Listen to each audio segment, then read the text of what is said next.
মোৰ আইতাৰ বয়স হৈছে যদিও কিন্তু এতিয়াও বহুত ধুনীয়াকৈ সম্পূৰ্ণ কাম-কাজ কৰিব পাৰে। আইতা মানে মোৰ মাৰ মা। C-সেকচন কৰাৰ পিছৰে পৰা মোৰ ভৰিকেইখন বহুত বেছিকে ফুলি গৈছে। যিহেতু মোৰ মাৰ ঘৰখন সম্পূৰ্ণ গাঁৱলীয়া পৰিৱেশতেই। ঘৰুৱাভাৱে যিখিনি লাগতিয়াল সকলোখিনি খাদ্যই মই পাই আছো। সম্পূৰ্ণ গাঁৱলীয়া সহজ সৰল পৰিৱেশৰ পৰা বিলং কৰোঁ কাৰণেই চাগে টাউনত থাকি বহুত সাফোকেশ্যন ফিল হয়। সেইবাবেই হয়তো ঘৰত আহিলে ঘৰুৱা অনুভৱটো পাওঁ। খোজকাঢ়িবলৈ যত্ন কৰিছোঁ। মোৰ ঘৰখনৰ চাৰিওপাশে গছ পুলিৰে ভৰা। বিভিন্ন ধৰণৰ ফুল আৰু ফল লগাবলৈ চেষ্টা কৰে পাপাই।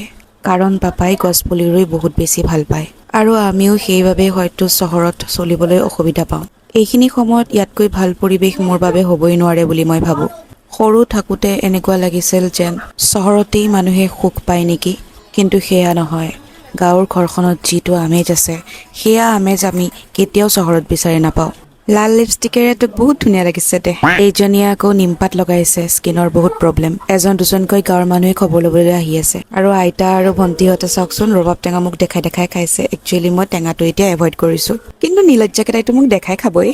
ঘৰৰ প্ৰথম নাতি হিচাপে আৰু ভাগিন হিচাপে মোৰ সন্তানটোৱে যে এইখিনি মৰম পাব মই কেতিয়াও ভবাই নাছিলোঁ। পাপাই মুকলিমূৰীয়াকৈ টিউচন কৰি আছে আৰু মায়ে গৰম পানী কৰি দিছে।